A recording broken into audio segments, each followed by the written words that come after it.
Mi hermana se acostó con mi novio. Le mandé un mensaje cruel y lloró. No me arrepiento ni un segundo. Mi hermana se acostó con mi novio y le mandé un mensaje bien cruel. Y no me arrepiento ni tantito. Hace unos días me enteré de que mi hermana está acostándose con mi novio. 25 años, hombre.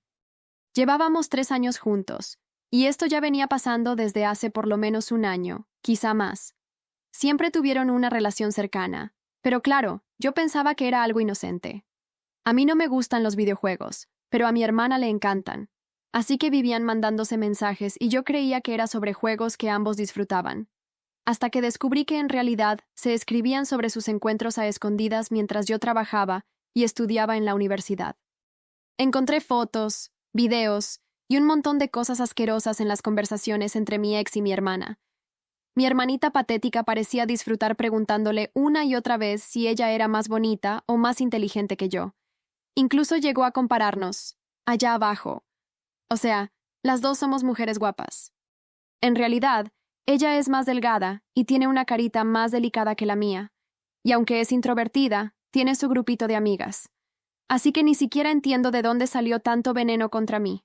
Nuestros papás nunca nos compararon ni nada por el estilo. Y siempre era ella la que le pedía a mi ex que nos comparara.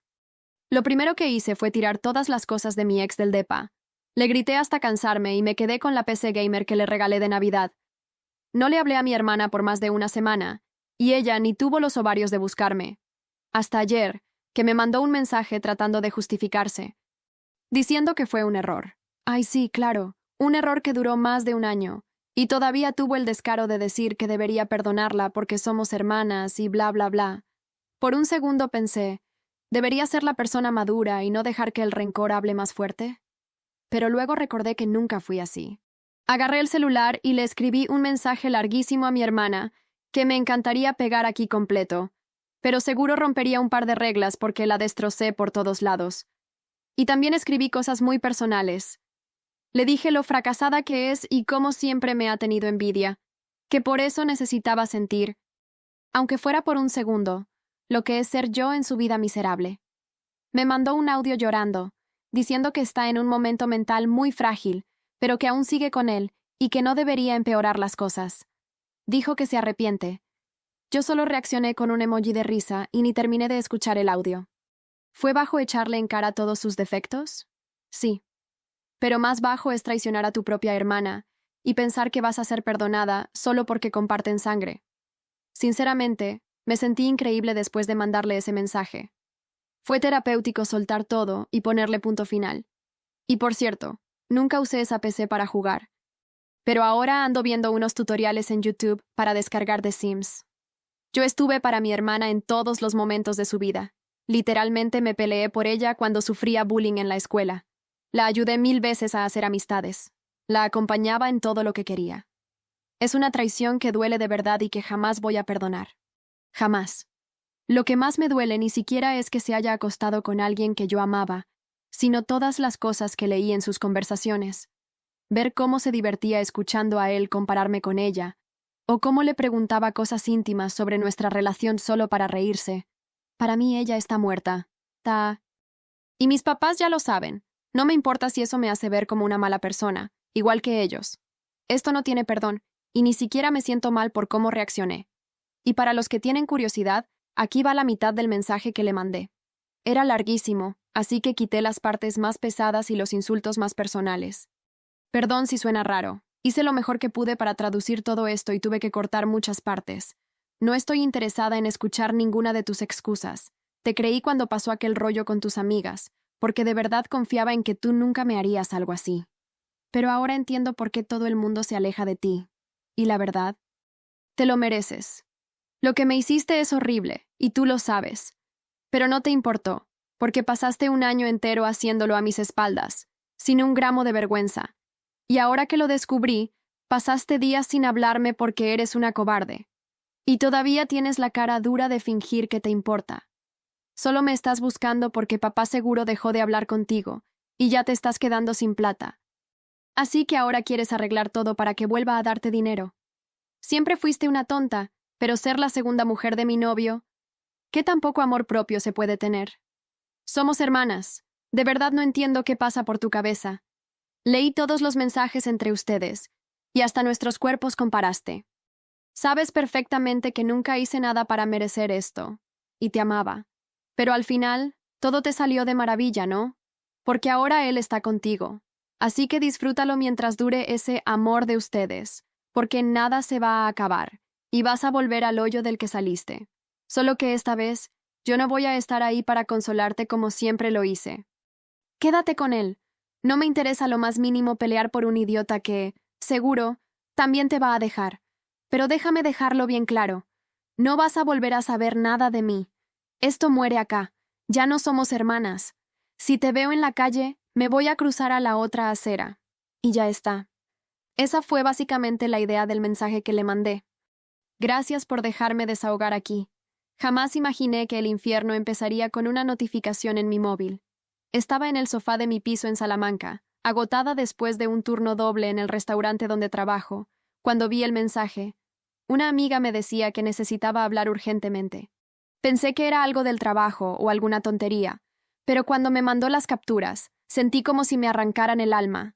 Era él, mi novio de 3 años, y era ella, mi hermana pequeña, mensajes cargados de deseo, bromas privadas, videos, fotos. La conversación tenía más de un año en el que me abrazaban. Me sonreían en la misma mesa, compartían domingos en casa de mis padres como si nada. Un año en el que ella me preguntaba por él, como si se preocupara. ¡Qué puta ironía! No dormí esa noche. Me encerré en el baño con el móvil, las lágrimas mezcladas con el maquillaje que no me había quitado. Pasé horas leyendo cada palabra, viendo cada imagen, como si al hacerlo me hiciera más daño a propósito. Como si necesitara ver hasta qué punto me habían traicionado. A las 6 de la mañana, tiré todas sus cosas por la ventana del balcón. El portátil gamer que le regalé por Navidad se quedó conmigo. No porque lo quisiera, sino porque era caro. Y me salió de los ovarios no regalárselo a otra. Mandé a imprimir una foto de los dos besándose en la feria de abril del año pasado. Le prendí fuego con mi mechero y lo grabé en vídeo. Lo subí a una cuenta anónima de TikTok con una frase. Cuando descubres que tu hermana se tiraba a tu novio desde hace un año. ¡Felicidades, pareja! Esa mañana, él me llamó 37 veces. No contesté. Ella, ni una. Ni un maldito mensaje, ni una explicación. Solo silencio. Hasta que una semana después, me escribió. Un mensaje largo, lleno de excusas baratas. Que fue un error, que estaba confundida, que fue solo una vez. Mentira. Claro, que somos hermanas, que deberíamos perdonarnos. Me reí tanto que me dolía el estómago. ¿Perdonarnos? ¿Perdonarla a ella? ¿Después de reírse con él mientras hablaban de mí como si fuera una caricatura? ¿Después de preguntar si tenía el culo más bonito que el mío? ¿Después de enviarle fotos en ropa interior desde mi cuarto? Le contesté. Fue una respuesta larga, cruel, escrita con cada gota de rencor que tenía dentro. No dejé ni una herida sin tocar. Le dije que era una fracasada, que toda su vida había vivido a mi sombra, que necesitaba robar lo mío para sentirse algo. Le dije que yo le había salvado el pellejo tantas veces, y que esta vez no la salvaría. Que si se ahogaba, que se hundiera sola, y que jamás me hablara de nuevo. Ella respondió con un audio llorando.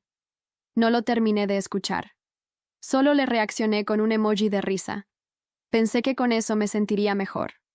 Por un momento lo hice. Pero cuando me quedé sola en mi cama, en ese silencio vacío, entendí que lo que me habían quitado no era solo un novio o una hermana. Era algo más profundo. La confianza, la historia que habíamos construido. Y sobre todo, mi versión más ingenua. Esa que creía que la sangre significaba lealtad. Ese día decidí que no iba a ser la víctima de esta historia. Si ellos querían fuego, yo sería incendio. Empecé a escribir. No un diario, no. Un plan. No tenía ni idea de hasta dónde llegaría todo eso, ni de lo que iba a descubrir después, entre cartas escondidas de mi madre muerta y llamadas que no sabía que existían. Lo que se avecinaba no era solo venganza. Era legado. Aquel fin de semana me fui del piso. No podía seguir durmiendo en la misma cama donde él se recostó tantas veces después de haberse acostado con mi hermana. El olor a su colonia aún flotaba en el aire, como si el cabrón se negara a marcharse del todo. Agarré una mochila con lo justo. Metí el portátil gamer en su caja original y me largué a casa de Julia, mi mejor amiga desde el instituto. Cuando abrí la puerta, ella no me dijo nada. Solo me abrazó, como si supiera que las palabras eran inútiles cuando se está tan rota. Me dejó su cuarto y se fue a dormir al sofá. No hizo preguntas. Solo me dejó estar. Las primeras noches fueron complicadas. Dormía a ratos, entre sudores y recuerdos. A veces, soñaba que mi hermana me pedía perdón en la cocina de casa de nuestros padres, con lágrimas en los ojos. Y otras, la veía en mi cama, desnuda, riéndose mientras él la besaba. Me despertaba con el corazón acelerado. Las sábanas empapadas. Fue entonces cuando empecé a revisar el diario de mamá. Lo tenía guardado desde que ella murió hace 3 años, víctima de un cáncer que la consumió en cuestión de meses. En su última semana, me pidió que lo cuidara, pero nunca tuve el valor de abrirlo. Hasta ahora. Me senté en el balcón del piso de Julia, con una manta sobre los hombros y una copa de vino barato, y comencé a leer. No me esperaba lo que encontré. Mamá escribía sobre nosotras, sobre cómo siempre había sentido que algo oscuro corría entre las mujeres de nuestra familia. Hay algo que se repite, ponía. Siempre la hermana mayor es traicionada por la menor. Pasó conmigo y mi hermana Clara.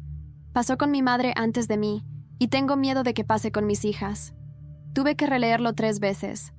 ¿Mi madre había sido traicionada también por su hermana? Nunca habló de eso. Clara era solo una foto vieja en un álbum, una mujer rubia con una sonrisa forzada. Mamá cortó la relación con ella años antes de que yo naciera. Ahora entendía por qué. Continué leyendo, página tras página, como si mi vida dependiera de eso. Y en cierto modo, así era. Había fragmentos confusos, como este: no es solo rabia, es envidia. Es como si, en cada generación, la hermana menor intentara vivir la vida de la mayor. Como si necesitara sentir lo que no puede tener por derecho propio. ¿Será una maldición? ¿Será sangre? Me quedé ahí, paralizada. No sabía si llorar, reír o cerrar el cuaderno y quemarlo. Pero no lo hice, porque una parte de mí entendía lo que mamá había sentido, esa mezcla de amor y decepción, de querer proteger y querer desaparecer al mismo tiempo. Entonces supe que esto no era solo mi historia. Era una historia antigua, una cadena que se repetía de generación en generación, y yo iba a ser quien la rompiera. No con perdón, no con comprensión, con fuego, con estrategia, con exposición. Al día siguiente, me senté frente al portátil. Creé una nueva identidad. Inés Real, un perfil anónimo donde empecé a contar mi historia, capítulo por capítulo, sin nombres, solo situaciones, diálogos reales, capturas difuminadas. TikTok, Instagram, Twitter. Todo se fue llenando de gente que me escribía. Yo también viví algo así. Gracias por contar esto. Estoy contigo. En una semana tenía 12,000 seguidores. Una mañana, mientras tomaba café en la cocina de Julia, me llegó una notificación de mensaje directo. Era de una cuenta falsa. Solo decía: si sigues, te vas a arrepentir. Le hice captura, por supuesto. Pero lo que me preocupó no fue el mensaje. Fue el archivo adjunto que traía. Una imagen, una carta, firmada por mi madre. Pero esa carta no estaba en su diario, y tenía algo escrito que me heló la sangre. No confíes en tu padre. No confíes en tu padre. Leí esa frase al menos 10 veces. Era la letra de mamá, inconfundible. Pero esa carta nunca estuvo en el diario. ¿Cómo había llegado a las manos de alguien que me mandaba amenazas desde una cuenta falsa? Guardé el archivo y no se lo conté a nadie, ni a Julia. Tenía miedo de sonar paranoica, pero había algo en mí que me decía que esto era más grande de lo que pensaba, y que no podía fiarme de nadie. Durante días no pude sacarme de la cabeza lo que mamá había escrito.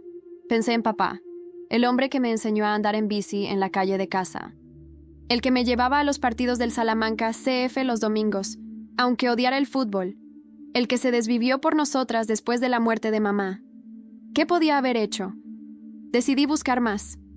Fui a casa de mis padres una tarde en que sabía que él no estaría. Seguía sin hablarme desde que le conté lo de mi hermana y le dije que, para mí, ella estaba muerta. Entré por la ventana del cuarto de mamá, donde aún conservábamos una caja de sus cosas. Viejas cartas, fotos, documentos médicos. Y ahí estaba. Al fondo de la caja, en un sobre amarillo sin remitente, encontré otra carta. Esta vez no era de mamá, sino de Clara, su hermana, la tía de la que nunca hablábamos. Era una carta amarga, escrita con rabia. Decía cosas horribles sobre mamá, que siempre fue la favorita, que le robó todo, amigos, novio, oportunidades. Y entonces, la frase que me hizo temblar. Y después tuvo la cara de casarse con el mismo hombre que me dejó por ella. ¿Te parece justo eso? Porque a mí, no. Ese hombre era mi padre. Cerré los ojos. El mundo giraba. Todo mi cuerpo vibraba como si algo dentro de mí se estuviera rompiendo. Mi madre le quitó el novio a su hermana. Mi padre era ese novio. Clara fue traicionada, igual que yo. Mi madre fue mi hermana. Y yo era el eco de ese dolor ancestral. Me senté en el suelo, sin fuerzas. En ese momento entendí que la historia que yo creía mía era solo una repetición maldita, un ciclo. Y si no lo rompía, ¿qué me esperaba en el futuro? ¿Ser madre de 2 hijas que acabarían destruyéndose entre sí? Salí de esa casa sin decir palabra. Julia me esperaba con pizza congelada y vino barato. No tenía ni idea del terremoto que acababa de atravesarme el cuerpo. ¿Estás bien?, preguntó, notando mis ojos enrojecidos. No, pero tengo un plan, le respondí sin pestañear, porque si mi familia estaba podrida, yo no iba a ser la fruta que se echará a perder. Iba a ser el cuchillo que cortara la rama infectada.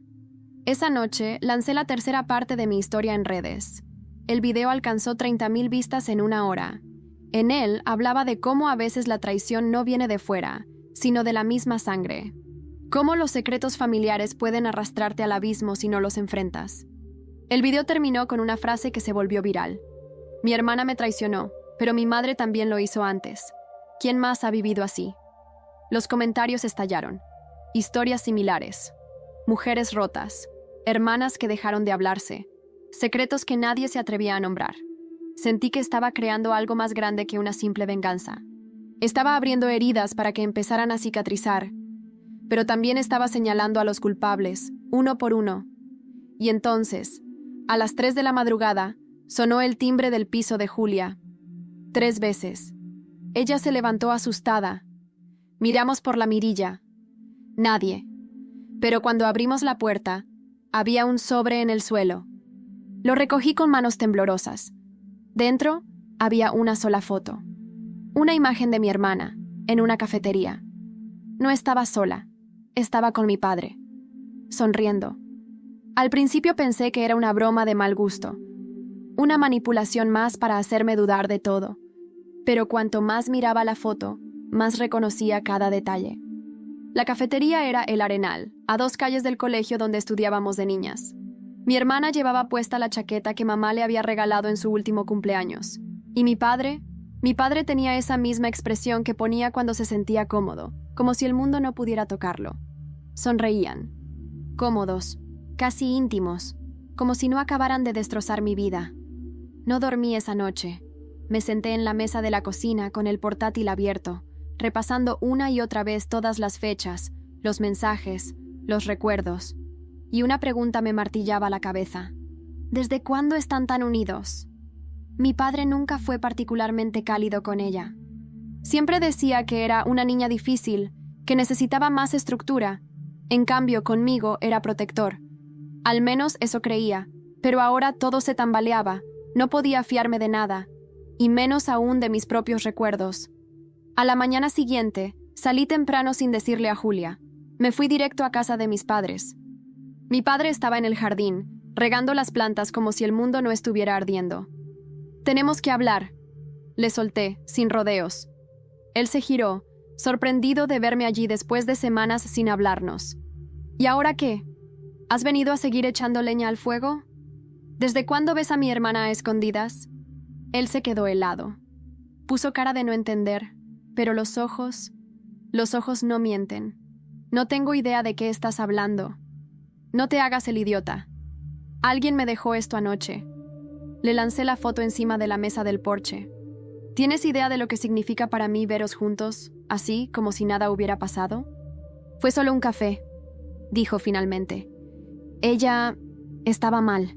Quiso hablar. Yo la escuché. No es tan grave». «¿Y por qué no me lo contaste?», grité. Después de todo lo que me hizo, ¿la recibes con los brazos abiertos y me lo ocultas? Porque tú estás descontrolada, hija. No puedes vivir alimentando el odio. Descontrolada. Así me veía él. Como una loca que no podía dejar el pasado atrás. No respondí. No podía. Sentí un nudo en la garganta, no de tristeza, sino de rabia. Volví al piso de Julia en silencio, sabiendo que algo muy podrido se cosía en esa complicidad entre ellos. Esa noche, decidí cruzar una línea. Publiqué un nuevo video en la cuenta de Inés Real. Esta vez, mostré parte de la carta de mamá. Sin nombres, como siempre. Hablé del patrón, de las traiciones entre hermanas, de cómo, a veces, la sangre no basta para definir una familia. La publicación explotó. Más de 100,000 visualizaciones en 12 horas. Gente comentando que tenían historias similares. Mujeres contando cómo sus padres tomaban partido por la hija equivocada. Cómo el silencio protegía al que hería. Y entonces, al día siguiente, me escribió una mujer desconocida. Su mensaje fue corto. Tu historia me suena. Mi madre también se llamaba Clara. Y tuvo una hija con tu padre. Me quedé sin aire. ¿Una hija? ¿Otra hermana? Ese mensaje podía ser una mentira, o podía ser el principio de algo mucho más oscuro. Pero lo que no podía negar era el temblor en mis manos, y la certeza en el pecho de que estaba a punto de descubrir algo que cambiaría todo. Pasé horas mirando ese mensaje como si fuera una bomba a punto de explotar. La mujer que me había escrito se llamaba Natalia Aranda, y su perfil tenía solo unas pocas fotos. Una mujer de unos 30 y pocos, morena, con ojos verdes intensos y una sonrisa que me resultaba vagamente familiar. El corazón me latía tan fuerte que sentía que iba a salir por la boca. ¿Otra hija de Clara? ¿Con mi padre? No sabía por dónde empezar. ¿La llamaba? ¿Le escribía? ¿La bloqueaba? En vez de eso, hice lo único que sabía hacer últimamente. Respondí con frialdad. ¿Qué quieres decir con eso? Su respuesta llegó 5 minutos después. Un audio. Dudé en reproducirlo. No sabía si estaba preparada para escuchar la voz de una desconocida que, según sus propias palabras, podría ser mi hermana. Lo puse en marcha. Hola. No sé bien cómo empezar esto. No quiero hacerte daño, de verdad. Solo vi tu historia, tu voz, tu forma de hablar. Y supe. Supe que eras parte de mi historia también. Mi madre, Clara, siempre me dijo que mi padre se fue, que la dejó por su hermana. Pero nunca me dijo el nombre. Solo que vivían en Salamanca, y que tenía una hija. Cuando te vi, supe que eras tú. Eres igual a él. Pausa. No quiero dinero, ni fama, ni venganza. Solo saber si de verdad soy hija de ese hombre, y si tú puedes confirmarlo. La voz temblaba. Era suave, pero firme. Sentí un cosquilleo por toda la piel. Una mezcla de ira, vértigo y una tristeza que no sabía que tenía dentro. Decidí verla. Nos encontramos en un bar discreto en el centro, lejos de miradas curiosas. Cuando Natalia entró, lo supe. No había dudas. La forma de caminar, los ojos, la curva del mentón. Era como mirarme en un espejo alternativo. Como si yo hubiera vivido otra vida, en otro cuerpo. Nos sentamos sin decir palabra al principio. ¿Cuántos años tienes? Pregunté finalmente. 31, respondió. Nací en 1994. Mi madre y mi padre se casaron en el 95. Sentí que me mareaba. Natalia era mayor que yo. Mi padre ya tenía una hija cuando se casó con mi madre. ¿Lo sabes seguro? Pregunté, aún con la esperanza de que todo fuera una locura. Tengo fotos, cartas, incluso tengo un mechón de su cabello que mamá guardó. Podemos hacer una prueba de ADN si quieres. Asentí en silencio. Esa noche volví al piso de Julia y lloré como no había llorado en años. No por la traición de mi padre, ni siquiera por mi madre. Lloré porque, de repente, ya no sabía quién era. Toda mi vida había sido una mentira cuidadosamente tejida. Una familia perfecta por fuera, podrida por dentro. Y mientras tanto, mi hermana, la de sangre conocida, seguía paseándose por el mundo como si nada, protegida por el mismo hombre que nos había dividido a todas. Esa misma noche, mi padre me llamó. «Tenemos que hablar», dijo, con voz tensa. «Tú y yo no tenemos nada que hablar», le respondí. «Inés, escúchame bien. Deja de escarbar. Vas a hacer daño a mucha gente, a ti misma. Tú ya hiciste suficiente daño, ahora me toca a mí». Colgué. La prueba de ADN se hizo 2 días después. Y el resultado llegó una semana más tarde. Natalia y yo compartíamos el 48% del ADN. Hermanas. De verdad. Pero la bomba no fue esa. La bomba fue lo que Natalia encontró en uno de los sobres de su madre días después, cuando rebuscó entre sus papeles antiguos. Un testamento, firmado por mi padre, dejándole propiedades y dinero a Clara y a Natalia. Firmado en 1996, un año después de casarse con mi madre. Estuve 3 días sin hablar con nadie después de recibir los resultados de ADN. Me encerré en el cuarto de Julia con las cortinas cerradas y el portátil sobre el regazo. Veía una y otra vez la prueba, como si en algún momento fuese a cambiar, pero no lo hacía. Natalia era mi hermana, una hermana escondida, silenciada, borrada de la historia oficial de nuestra familia. Y mientras tanto, la otra, mi hermana de toda la vida, la que traicionó todo lo que significábamos, se paseaba por Madrid con su nuevo novio, mi ex, como si fueran una pareja de película. No podía más, no con la mentira, no con la injusticia. Y entonces decidí que si el mundo no iba a darme justicia, yo la fabricaría con mis propias manos. Empecé a escribir, ya no como Inés Real, sino como yo misma. Creé un blog, publiqué toda la historia, desde el principio. Desde la traición íntima, pasando por el testamento escondido, las cartas de mamá, hasta llegar a la prueba de ADN con Natalia. Cada entrada iba acompañada de imágenes, documentos escaneados y reflexiones personales. El blog explotó. Cientos de comentarios. Mujeres de todo el país compartiendo experiencias. Madres, hermanas, hijas. La historia resonaba con fuerza porque no era solo mía. Era un espejo que muchas temían mirar. Me contactaron editoriales, productoras, periodistas. Yo dije que no, que aún no. Tenía que cerrar el círculo primero. Y ahí fue cuando se me ocurrió el golpe final. Natalia y yo teníamos derecho legal a saber qué había pasado con el testamento. Así que contratamos a una abogada de Salamanca, Carmen, una mujer dura como el acero que entendió todo al instante. Nos reunimos en su despacho de paredes rojas, con olor a café viejo y justicia acumulada. «Vamos a abrir esto», nos dijo, «pero prepárate para una tormenta». Días después, Carmen presentó la solicitud judicial para validar el testamento y notificar a las partes implicadas. Entre ellas, claro, mi padre. Lo enfrenté en persona.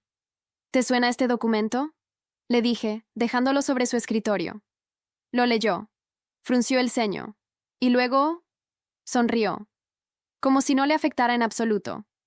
«Eso no tiene validez legal. Está caducado. Lo sabremos en el juzgado. Mientras tanto, tu reputación va cayendo como las hojas en otoño.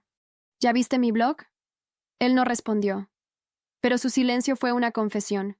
El día siguiente fue el primero en que me sentí verdaderamente libre. Me corté el pelo, me quité el tinte, dejé mi color natural al aire, como un renacimiento. Compré ropa nueva, vendí cosas viejas. Me senté frente a una cámara y grabé un video que se volvió viral en TikTok y YouTube. Lo que mi padre me ocultó por 30 años. 1 millón de visualizaciones en 3 días. Firmas para que se abriera una investigación sobre propiedades ocultas. Medios de comunicación llamando a la puerta.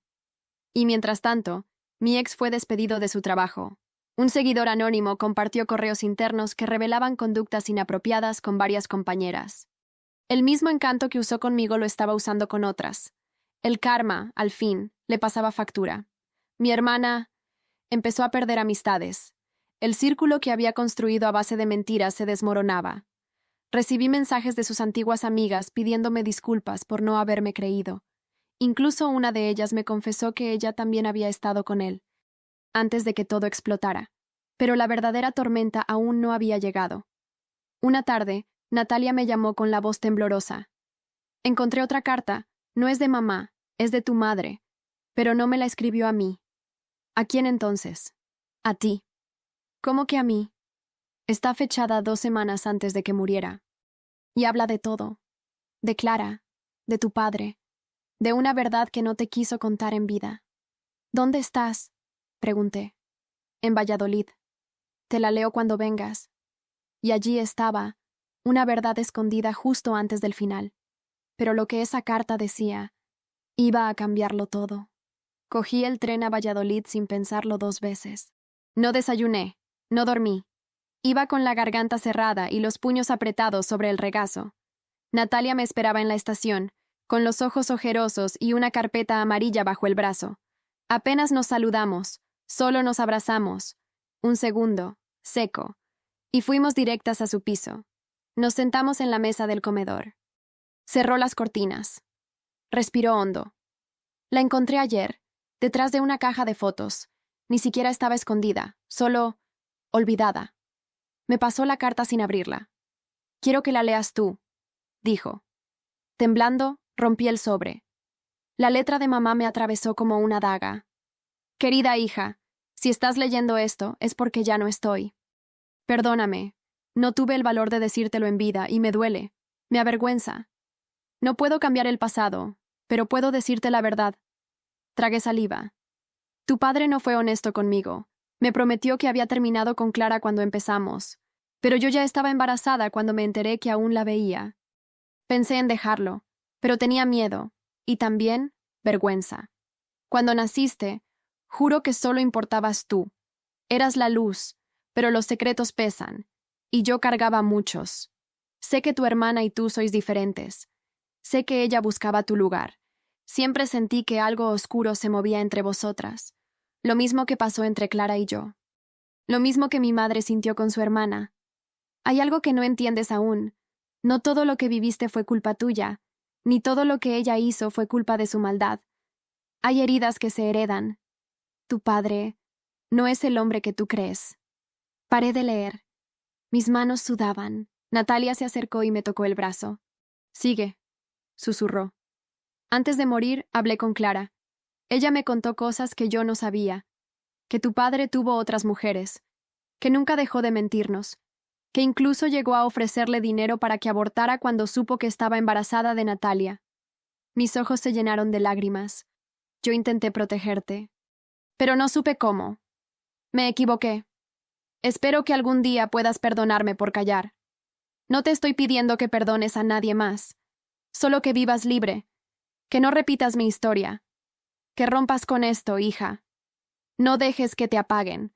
Tú tienes el fuego. Arde, pero no te quemes. Te amo. Siempre. Mamá.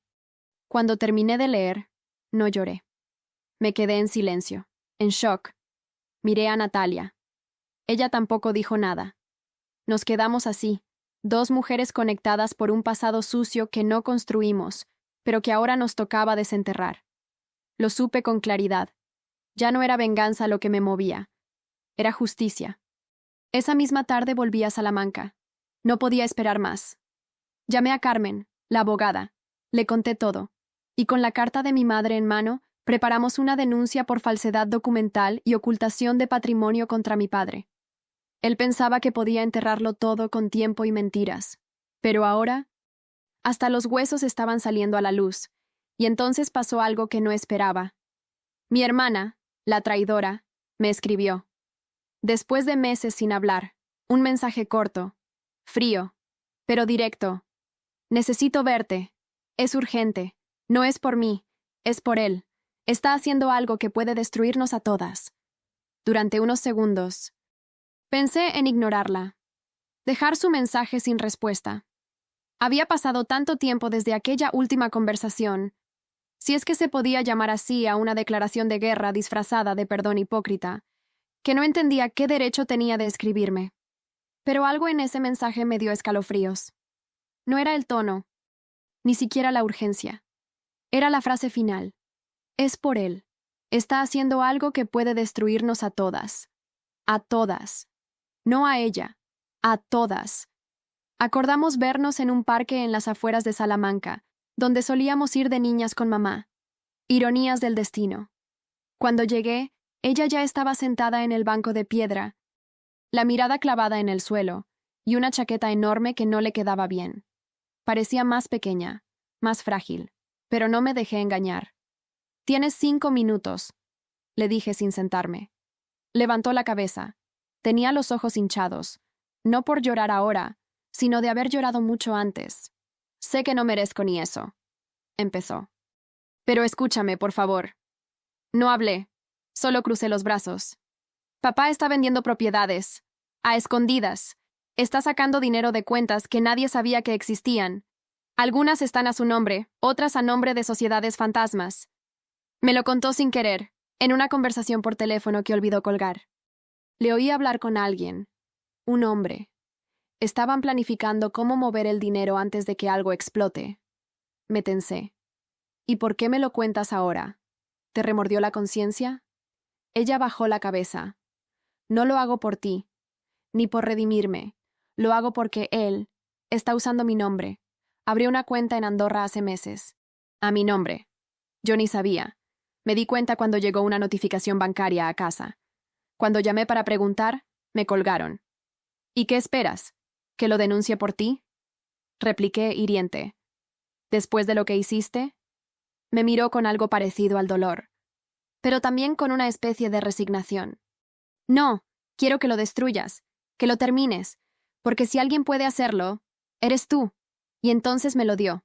Una grabación, su móvil, una llamada entre papá y un tal licenciado Menéndez. El audio estaba limpio, clarísimo. En él, papá detallaba cómo mover fondos, cómo ocultar activos, cómo declarar insolvencia si fuera necesario. Y lo más grave, hablaba de hacer desaparecer documentos, relacionados con testamentos antiguos y escrituras de propiedades. Todo encajaba: las cartas, las mentiras, el poder que había acumulado por años. Él siempre había controlado todo, incluso después de la muerte de mamá. Y ahora lo tenía, la prueba. La voz, el plan, el crimen. Esa noche no dormí. Carmen, la abogada, escuchó la grabación 3 veces. Me miró con los ojos abiertos de par en par y dijo: «Esto es suficiente para iniciar un proceso penal, pero hay que moverse rápido. Si este hombre desaparece o destruye pruebas, nos quedamos sin nada». Decidimos hacerlo público primero, exponerlo, arruinar su escudo social, su imagen de hombre recto y respetado en Salamanca. Grabé un video. Esta vez, sin anonimato, a cara limpia, con nombre y apellido. Conté mi historia, mostré los documentos, expuse la grabación, nombré a mi padre, dije su nombre completo. Dije lo que hizo, lo que planeaba hacer, lo que ya había hecho. No me importa si esto me cuesta la paz, dije frente a la cámara. La paz ya me la robaron. Ahora, lo que quiero es justicia, y la voy a conseguir. El video superó el 1.000.000 de visitas en un día. La policía contactó a Carmen. El juez autorizó una orden de investigación. Pero justo cuando todo parecía inclinarse a mi favor, sonó mi teléfono. Era Natalia. «Necesito que vengas ya. A casa de papá. Encontramos algo. Está en su despacho. No vas a creer lo que hay allí». «¿Qué cosa?» «Fotos, grabaciones, archivos. No solo de nosotras, de mamá, de Clara y de otras mujeres». «¿Qué tipo de grabaciones?», pregunté, con el corazón encogido. Natalia suspiró. «No sé cómo decirlo, pero creo que nuestro padre chantajeaba mujeres. Llegué a la casa de mi padre con las manos sudadas, los latidos disparados y una furia que no sabía que podía contener. Natalia me esperaba en la entrada, temblando. Llevaba guantes y una chaqueta gruesa, como si lo que había dentro pudiera contaminarla. «Estaba en un compartimento oculto en el escritorio», dijo, sin mirarme. «Tu hermana fue la que lo notó. El cajón no cerraba bien. Había un falso fondo. Entramos juntas. El despacho era el mismo de siempre. Libros alineados con precisión maniática, el viejo reloj de péndulo que heredó del abuelo, el olor a madera encerada y una tensión que se podía cortar con un cuchillo. Natalia se agachó, abrió el cajón del escritorio y sacó una carpeta gruesa, con una etiqueta descolorida que decía simplemente «Reservado». Dentro había sobres, uno por cada mujer. Clara, mamá, una tal Eva G., una Luisa M., otra con mis iniciales, y uno más con el nombre de mi hermana. Cada sobre contenía copias de correos electrónicos, fotos privadas, facturas, grabaciones. Información sensible, personal, invasiva. «Dios mío», susurré. Algunas fotos eran íntimas, otras comprometedoras. Capturas de pantallas de chats, imágenes de mujeres en momentos vulnerables, incluso algunas firmadas por despachos de abogados. Natalia y yo nos miramos, horrorizadas.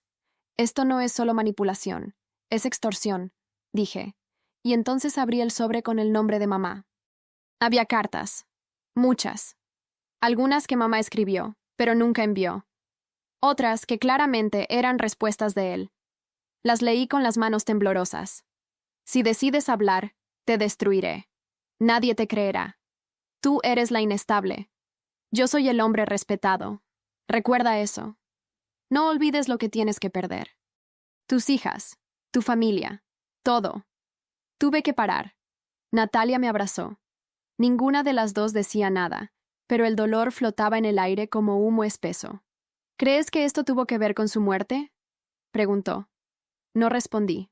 No podía. Al fondo de la carpeta había un pendrive. Lo conectamos al portátil. Había videos, grabaciones con cámara oculta, mujeres hablando con él, en su despacho. Algunas lloraban, otras suplicaban. Una, mamá, con la voz rota. No voy a callarme más, Antonio. Esto no es justo. Callarás. Lo harás por tus hijas, porque si no, te juro que no verás cómo crecen. Cerré el portátil de golpe. Me sentía sucia, asqueada. No era solo mi historia, era la historia de todas ellas. Y por años, él la había guardado, usado, ocultado bajo la fachada de hombre ejemplar. Ya no podía más.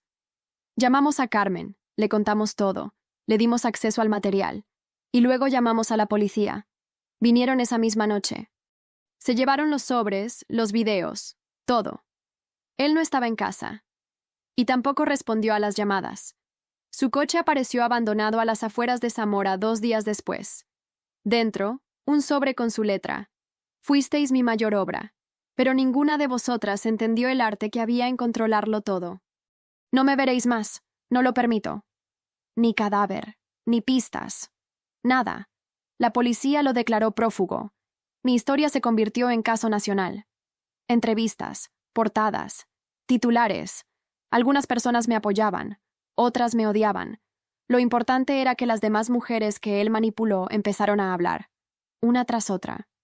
Yo me hice voz de ellas, de mamá, de Clara, de Natalia, incluso de mi hermana. Porque al final, fuimos víctimas del mismo monstruo, aunque cada una lo enfrentara a su modo. Pero aún quedaba una cosa por hacer. Una carta que me dejó mamá, que aún no había leído. La última. La tituló con una sola palabra. Gerencia. La última carta de mamá estaba dentro de un sobre azul, con mi nombre escrito a mano en la caligrafía redonda que tanto me consolaba de niña. Lo guardé durante semanas, incapaz de abrirlo. Me asustaba lo que podía contener. Después de todo lo que había descubierto, ¿qué podía haber más? Lo abrí en silencio, sentada en el mismo balcón desde donde arrojé las cosas de mi ex meses atrás. Era de noche. Salamanca estaba en calma. Pero mi corazón... No. Hija mía, si estás leyendo esto, es porque todo ha salido a la luz. O al menos, espero que sí. Guardé esta carta para cuando ya no hubiera nada que ocultar. Para cuando pudieras mirar hacia atrás sin miedo. Quiero hablarte de lo que te pertenece. No hablo de dinero, ni propiedades. Eso va y viene. Hablo de tu historia, de tu fuerza, de tu voz. Esa voz que heredaste de mí, aunque a veces te hayan querido callar. Esa misma voz que hará temblar la tierra si así lo decides. Tu herencia es romper este ciclo. No ser mártir, no ser verdugo, ser libre, y dejar libre a las mujeres que vienen después de ti. No sé si me perdonas, no sé si algún día lo harás, pero confío en ti más de lo que confié en nadie jamás, porque tú eres la herida y también la cura. Te amo, mamá.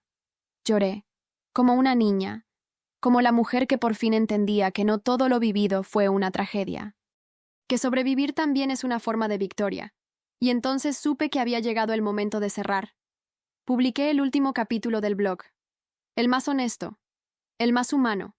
Conté todo, el ciclo de traiciones, el monstruo que fue mi padre, la complicidad silenciosa, el despertar tardío, la unión con Natalia, la transformación de mi hermana, el amor y el rencor entretejidos. Cerré la publicación con una frase de mamá. Somos la herencia que decidimos dejar. El blog fue adaptado, primero en formato de libro, luego en serie documental. Las productoras que antes me ofrecían dinero por contar mi drama ahora querían entender mi legado. Y lo entendieron, porque no era solo mío. Y ahora, como prometí, te cuento qué pasó con todos. Natalia y yo abrimos una fundación con el dinero que mi padre escondía. Sí, lo encontramos. Todo. La justicia embargó cuentas. Nosotras decidimos que lo mejor era usar ese dinero para ayudar a mujeres atrapadas en entornos tóxicos. Sin redes de apoyo. Le pusimos el nombre de mamá, Fundación Ana Real. Mi hermana, sí, ella, se mudó a Barcelona. Empezó terapia. Se alejó de los focos. A veces hablamos. No somos amigas, no somos familia, pero hay un tipo de silencio entre nosotras que ya no duele. Es respeto. Y eso ya es mucho. Mi ex terminó siendo denunciado por 2 mujeres más. Una de ellas ganó el juicio. Lo último que supe de él fue que trabajaba en un bar de carretera cerca de Murcia, con nombre falso. Mi padre nunca apareció. La Interpol aún lo busca. Algunos dicen que vive en Portugal con una nueva identidad. Otros creen que se quitó la vida. Yo, sinceramente, ya no necesito saber. Y yo, estoy bien. Escribo. Doy charlas. Camino mucho. Estoy sola, sí. Pero no vacía. Estoy aprendiendo a estar conmigo, a confiar en mí, a ser mi hogar. A veces me siento con Natalia en la terraza de su piso en Valladolid. Hablamos de nuestras madres, de nuestras hijas imaginarias, de cómo seremos distintas. Y entonces me mira y dice, ¿te das cuenta de lo lejos que llegaste? Y yo sonrío. Sí, pero lo mejor es que aún no he terminado. Porque esta historia no fue solo mía, fue de todas, y ahora es tuya también.